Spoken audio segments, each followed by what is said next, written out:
Well, it's been quite a week, hasn't it?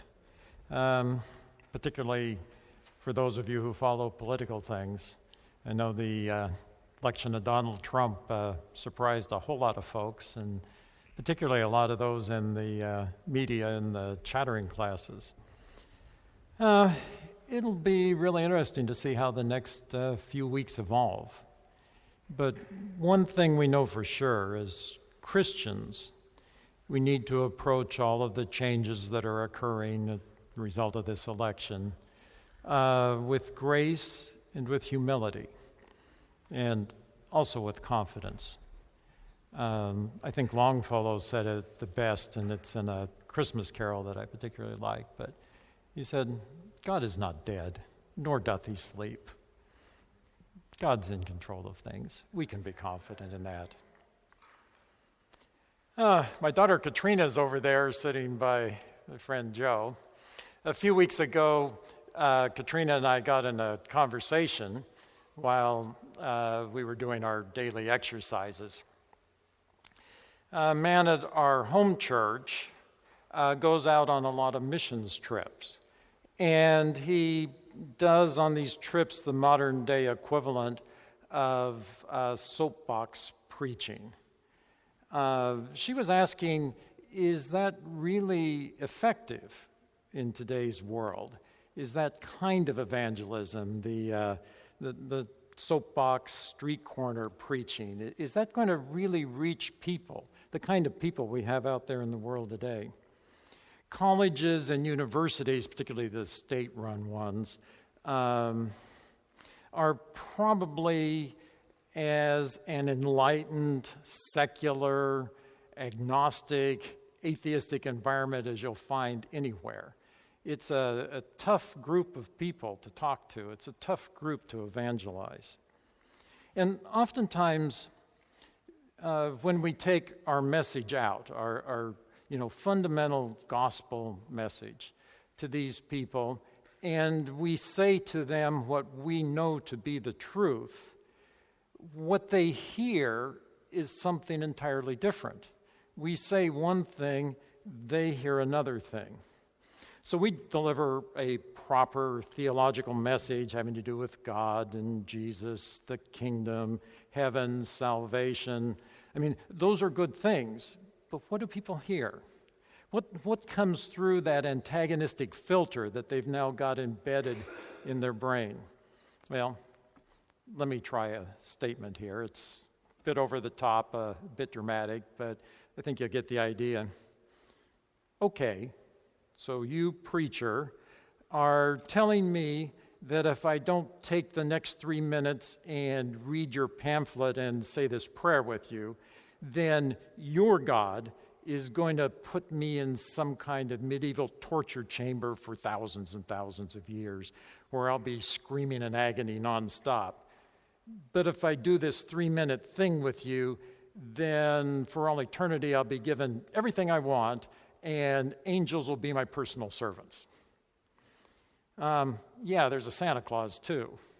Just take your superstitions and go tell them to somebody else. Now, that's overly dramatic, but you get the idea. I mean, sometimes we say things and people aren't hearing the same thing we think we're saying. So, it's a real problem.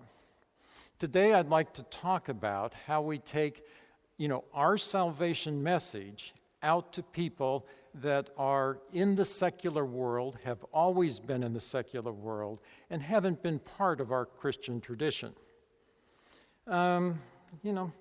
We can't just say the same thing more and more often, louder and louder.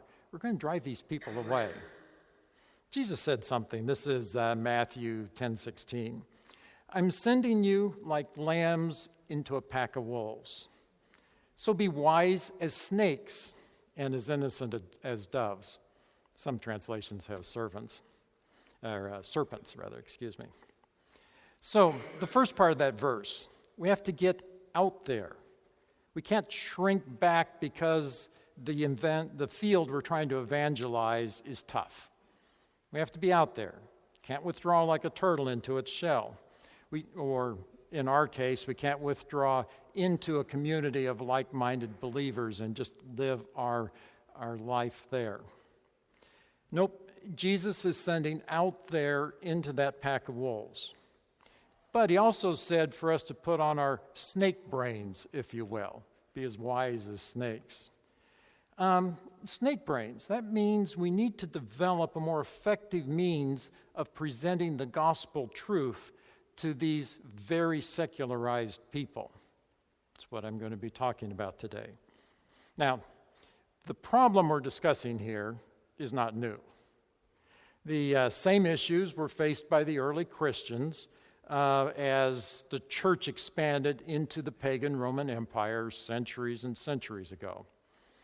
Now, in our histories, we often think of the pagan religions as being somehow primitive, superstitious affairs, and of course, our Christian truth was really self-evidently true. Well, unfortunately, that's not the case of real history. The pagan religions in the Roman Empire at the time were highly developed. They were held to be true by all of the elites of the day. And, well, just like secularism today, they were very well defended by those who felt threatened when their philosophy was being attacked. And at that time, the Christian truth wasn't really obviously true. In fact, to most of the philosophers of the day, it seemed rather foolish. Something like this. Come on, really? A convicted criminal executed on a cross as the Son of God? Yeah, what are you smoking? Well, weed wasn't around in those days, but, you get the idea. But God wasn't going to be stopped those many centuries ago. He's not going to be stopped today.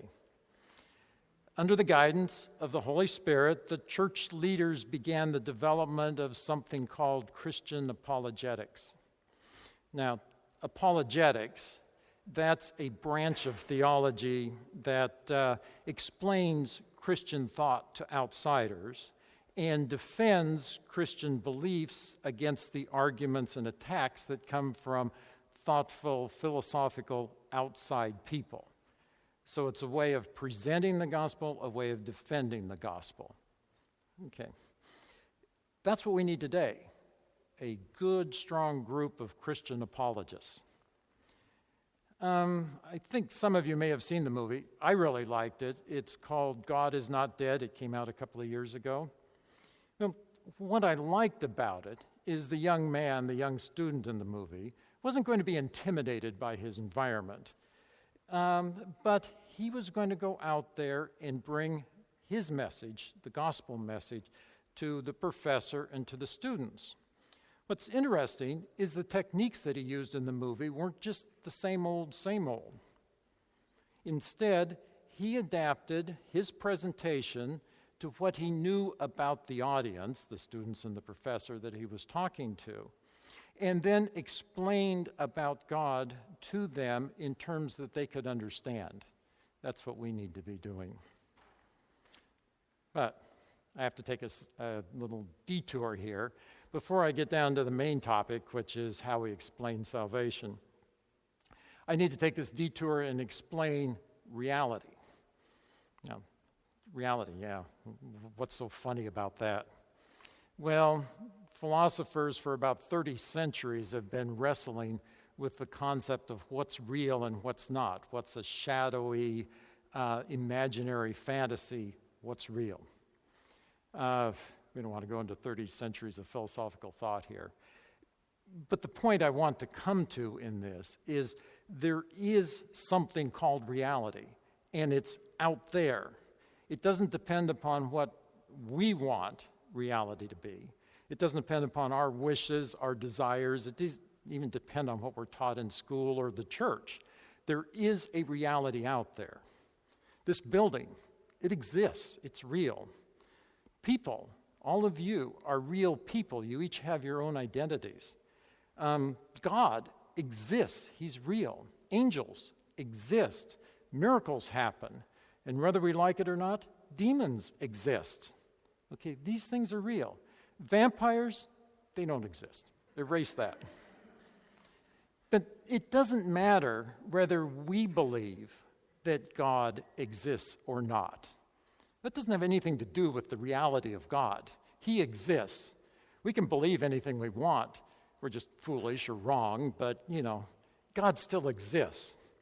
If we deny there's a supernatural world because we're embedded in some kind of naturalism, well, that doesn't mean that the supernatural world doesn't exist. It does. It's real. It's there. Secularists have a very strange view of reality. It's associated with what they call relativism, and it gets into postmodern thought. If I want there to be a supernatural world that may be associated with fantasy games that I'm playing, and that has divine beings in it and angels and all that, well, that's what I want to exist, so it exists because I want it to be. But if I have an idea of God that I somehow find threatening, I don't know, he may make moral demands on my life, I wouldn't like that. Well, then God doesn't exist. We'll just erase him. I don't want him to exist, so he doesn't exist. Reality all depends upon what I want. Well, you get into some conversations with folks that believe that way, and the conversations can get pretty strange in a hurry, as you might imagine. Sometimes they go like this. Well, what you're telling me, that's your truth, and that's okay for you. But my truth is, and off they go into their tirade, whatever it is. At the core, this kind of relativistic thinking is just a denial that there is a reality, it's out there, things exist, God, angels, buildings, people. It doesn't depend upon what I want or what I believe. Now, just a quick side note here, I've seen Christians fall into this same kind of thinking trap about reality. I once heard a funeral sermon, which the minister, and he was an honest man and he was trying to comfort the congregation, but he began discussing what heaven was going to be like. He asked each of us in the congregation, the people mourning the loss of our family in this case, and friend, he asked each of us to bring to mind the things that we didn't like about our life on earth. And when we'd all done that, then he assured us that none of those things would be in heaven. Okay, well, think about that a minute. None of the things that I don't like won't be in heaven. But I like Brussels sprouts.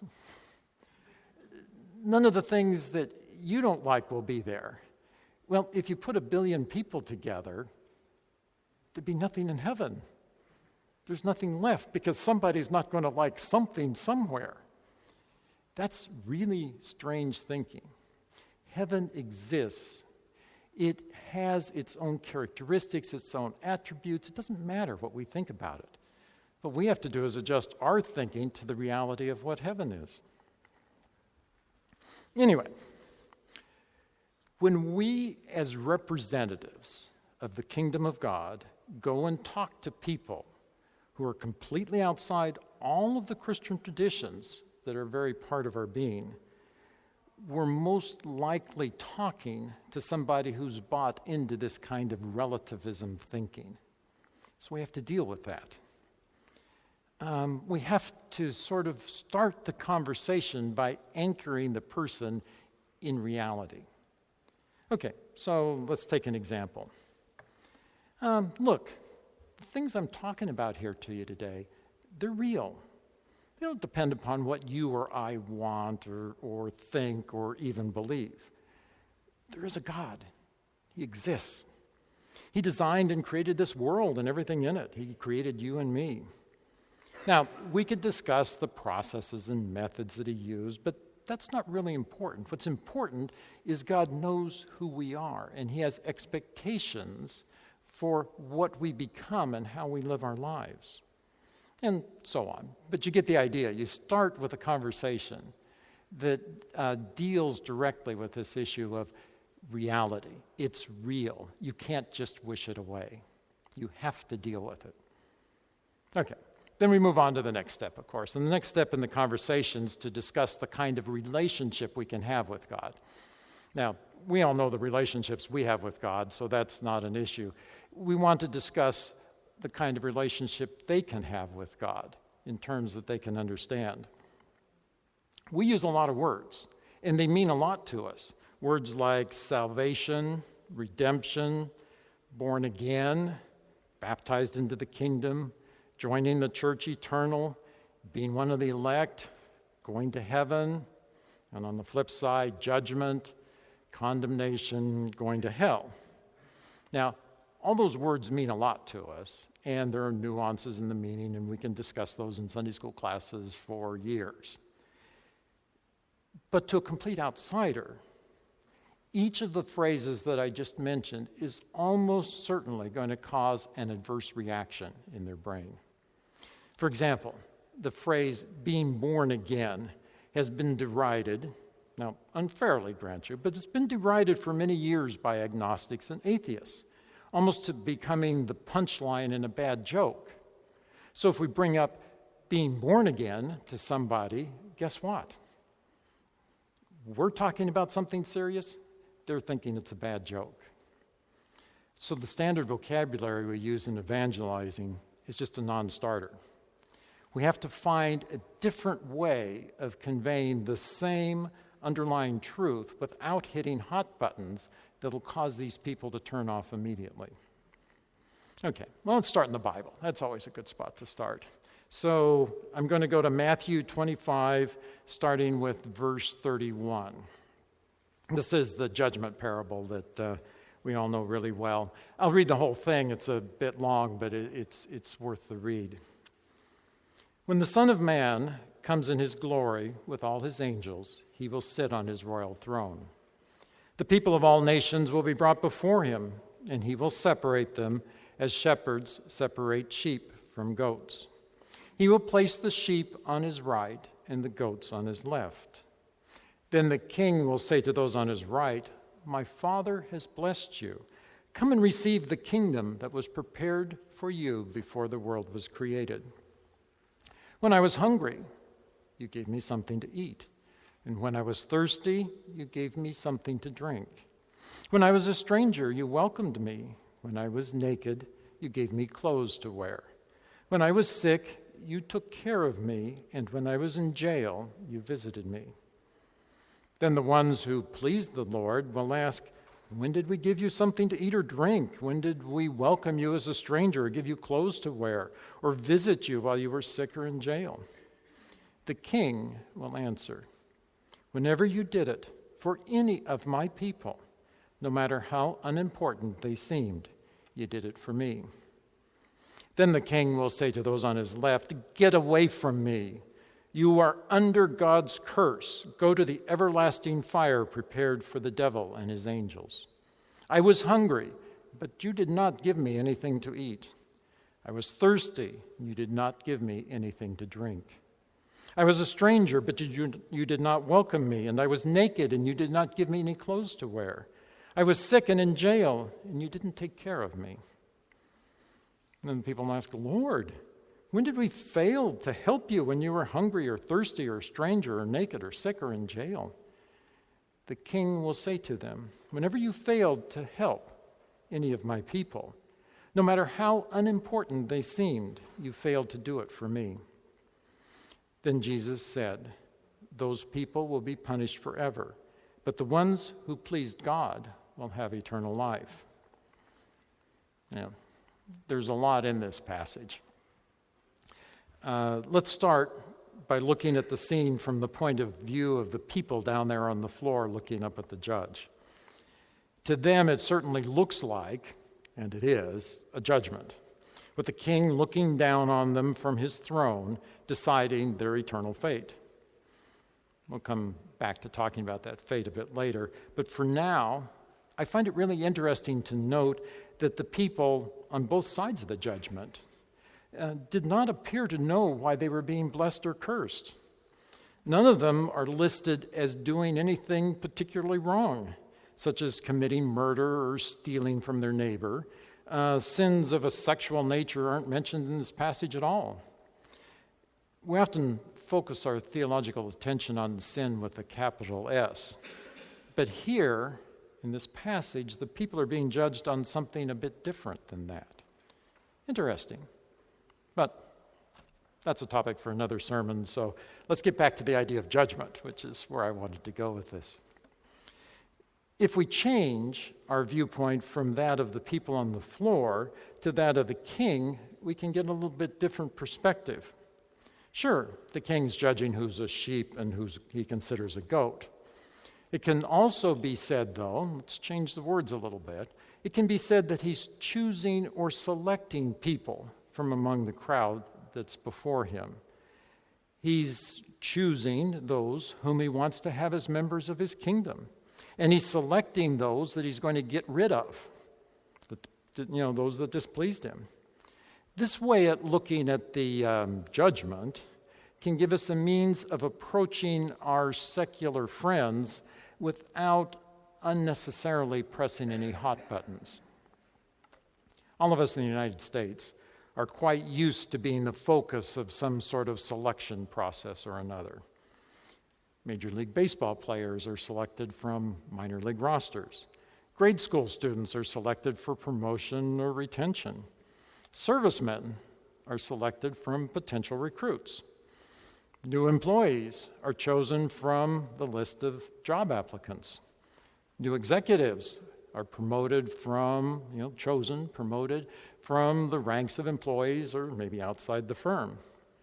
Even the president is selected by a process we call voting from among candidates that are selected by party processes. We're very comfortable with the idea of choosing and selecting. We are, our secular friends are. So maybe we get into a situation where we don't like the criteria that are being used in the selection, or we think that the process is biased, but still we're accustomed to the idea of selecting and choosing. So if we portray God not so much as judging in our initial evangelization effort, as selecting, then we're able to keep the conversation open a bit longer. We've kept the same basic truth, we've kept the same basic idea, we've changed the words to something that our target audience will be a little bit more comfortable with. We can get into the other aspects of our theology much later, and we would, of course, need to. But for the opening conversation, let's try to keep it open. Let's use words that aren't hot button. Let's use choosing and selecting rather than judging, for example. Moving on. When we discuss salvation, we should be able to articulate clearly what we're saved from, right? Well, the answer to that's pretty obvious. We're saved from hell. Well, not so easy. Hell's one of those hot-button issues again for the people out there. Now, I'm not exactly sure why it's a hot button because they use the word a lot in their conversations, but it is a hot-button issue. So we're going to have to dig a bit deeper and see if we can find a way of explaining what we're saved from in a way that doesn't just shut down the conversation immediately that we're having.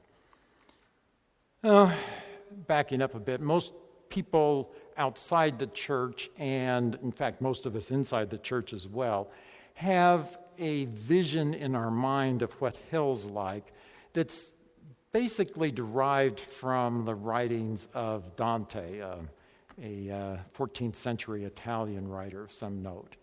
His major work was called The Divine Comedy, and it was in 3 sections. The first section is called The Infernal. The next 2 are Purgatory and Heaven. But in The Infernal, Dante describes taking an imaginary trip through his imaginary hell. And he has a very, very elaborate scheme. There's 9 rings, a vestibule, 24 spaces as rings are divided in. It's a mess. But in each of those places in his story, there are sinners that committed a particular kind of sin, and they're suffering punishments. And those punishments are sound like something that comes from a really bad Stephen King horror movie combined with some kind of medieval torture chamber of the worst sort. I mean, it's really gruesome reading for the most part. I don't know why, but the Inferno back in the 14th century became very popular, has been up through today. If you take a class in world literature in college, you're going to be reading part of it. It's a long book. I guess it's interesting to read if you're the kind that likes sort of depraved musings of what sounds like a sick mind. I only read the parts that I was required to in my world literature class in college, so disclaimer there. But anyway, this is his imagination. This is not a description of the biblical hell. So let's erase from our mind all the image of pitchfork-armed demons and torture racks and gallows, and let's go turn to the Bible and see what the Bible has to say about hell instead. The Bible doesn't have anything to say about hell. That's an English word.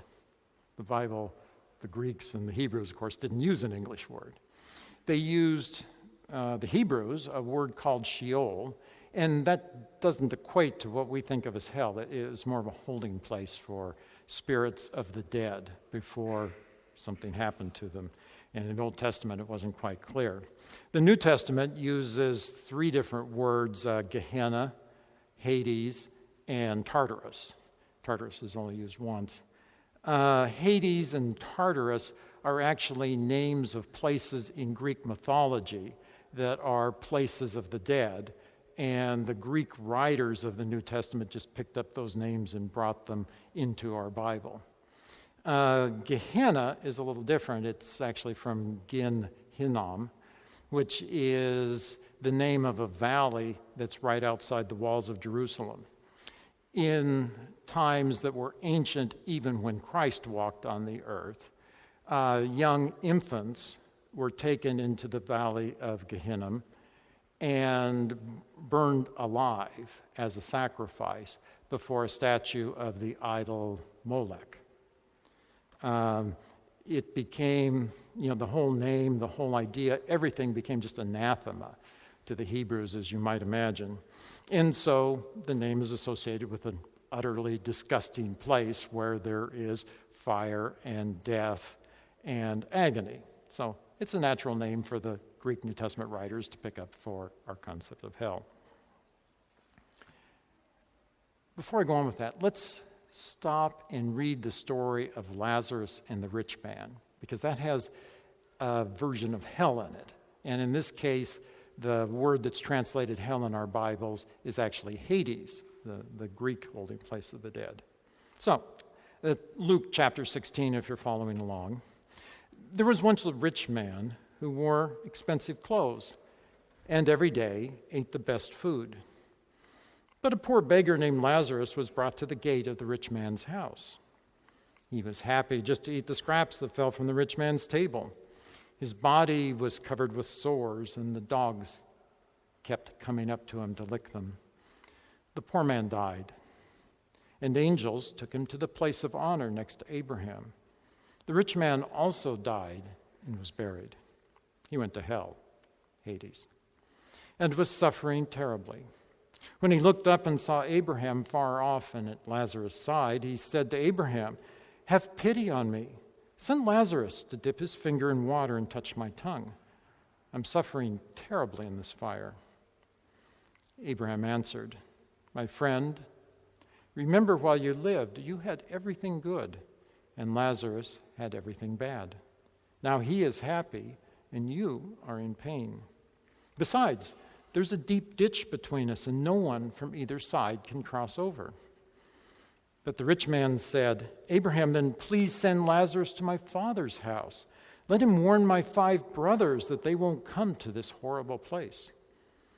Abraham answered, "Your brothers can read what Moses and the prophets wrote. They should pay attention to that." The rich man said, "No, that's not enough. If only someone from the dead would go to them, they'd listen and turn to God." Then Abraham said, "If they won't pay attention to Moses and the prophets, they won't listen even to someone who comes back from the dead." Okay. I have to admit, every time I read that passage about Lazarus at the gate, I think of the beggars in our society that stand by the freeway exit ramps with their signs, and we just drive by them. Don't want to go there. Okay. In this passage, we have a place of judgment that's called horrible, where man is in pain and he suffers terribly in this fire. Sounds pretty grim. It's not going to be very useful when we're talking to our secular friends there. This sounds like some of the old hot-button issues. So maybe we better go on and look a little farther to find something that'll be a bit more useful for that conversation. Let's look at the teaching of Jesus in Luke chapter 13, starting about 22. This is the narrow door passage. As Jesus was on his way to Jerusalem, he taught the people in towns and villages. Someone asked him, "Lord, are only a few people going to be saved?" Jesus answered, "Do all you can to get in by the narrow door. A lot of people will try to get in, but will not be able to. Once the owner of the house gets up and locks the door, you will be left standing outside. You'll knock on the door and say, 'Sir, open the door for us.' But the owner will answer, 'I don't know anything about you.' Then you'll start saying, 'We dined with you. You taught in our streets.' He will say, 'I really don't know who you are. Get away from me, you evil people.' Then when you've been thrown outside, you will weep and grit your teeth, because you will see Abraham and Isaac and Jacob and all the prophets in God's kingdom. People will come from all directions and sit down in the feast in God's kingdom. There are ones who are now least important. They'll be the most important. And those who are now most important will be the least important." This passage, we can pull some things out of here to use in our evangelization effort with these secularists.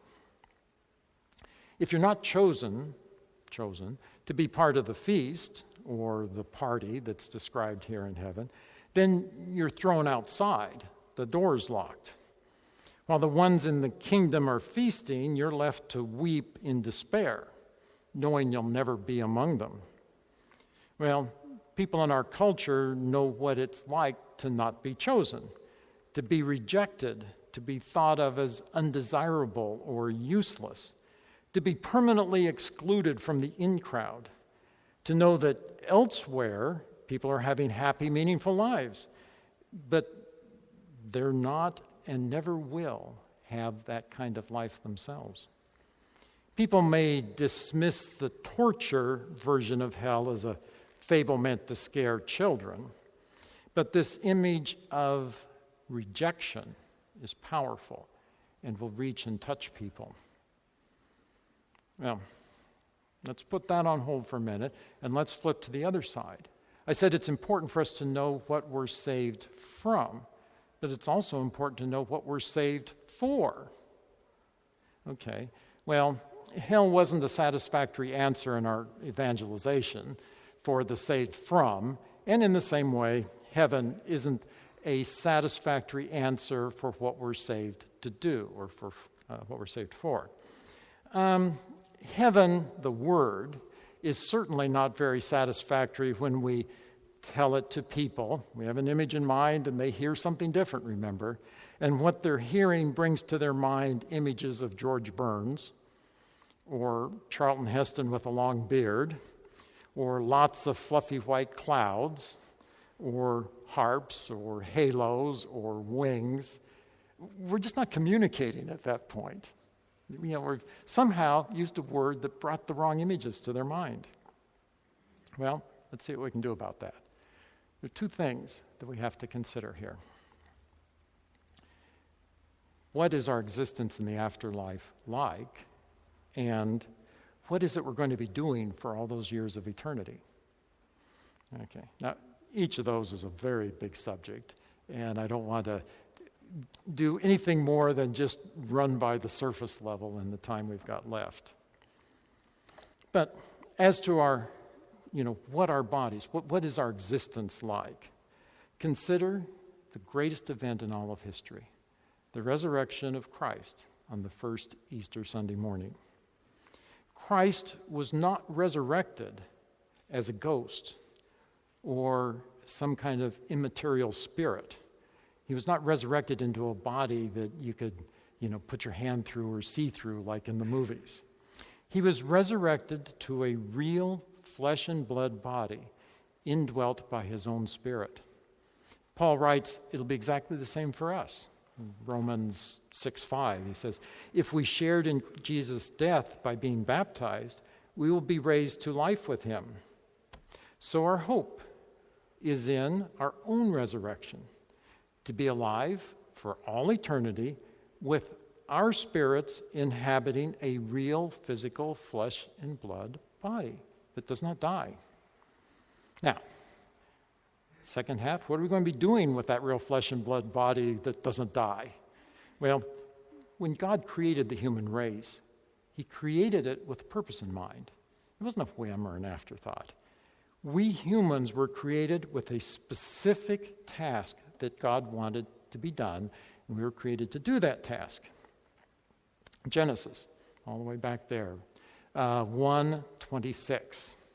God said, now we will make humans and they will be like us. We will let them rule the fish, the birds, and all other living creatures. So God created humans to be like himself, and he made men and women. And God gave them a blessing and said, have a lot of children. Fill the earth with people and bring it under your control. Rule over the fish in the ocean, the birds in the sky, and every animal on earth. So, purpose for which humans, we were created, the purpose we still have in God's eyes, is to have dominion over all living things, dominion over the earth, while, of course, acting under the authority and direction of God in the process. Now, Jesus expanded that a little bit in the New Testament, so if we flip to John 15, verse 16, we read, this is the final discourse, of course. You did not choose me, talking to his disciples. I chose you and sent you out to produce fruit, the kind of fruit that will last.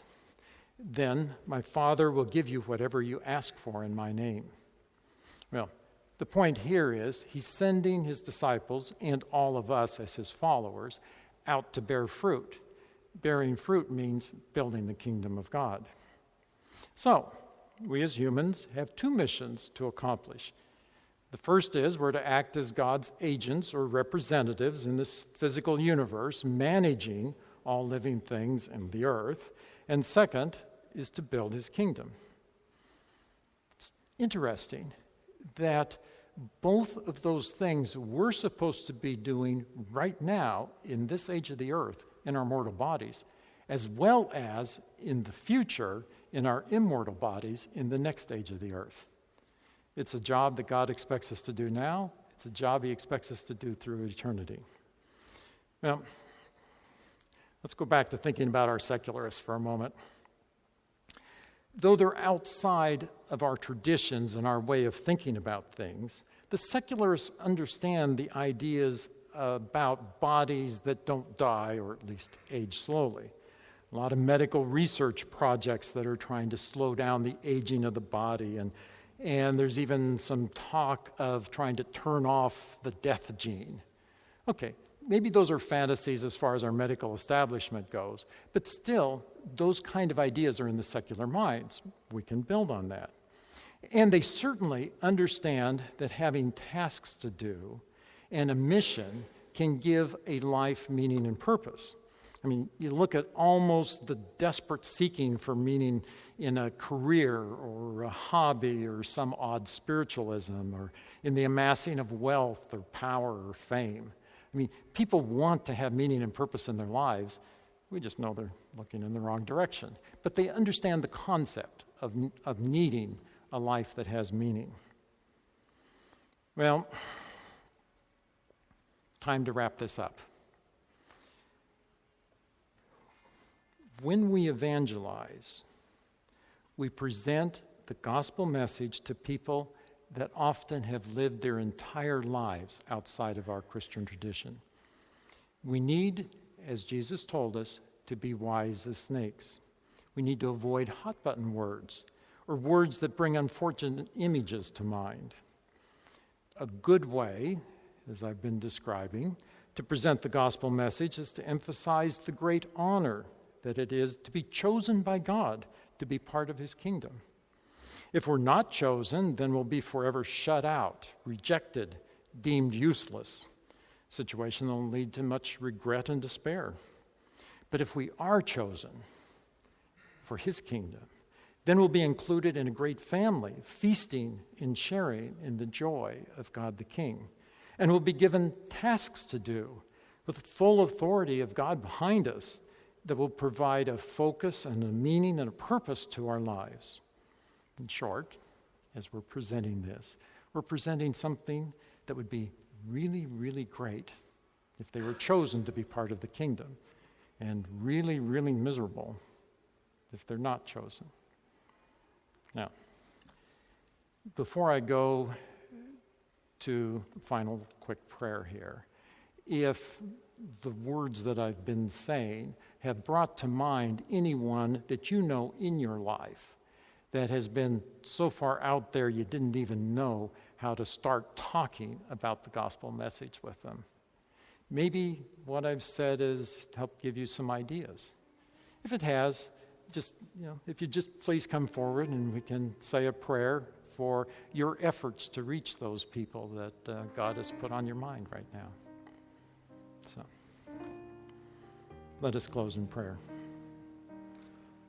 Father, help us as we go out in the world to do your work and to build your kingdom. Help us as we try to bear fruit as Jesus commanded us. Let your Spirit guide us that we may be wise as snakes as we confront a world that is secular and agnostic.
go.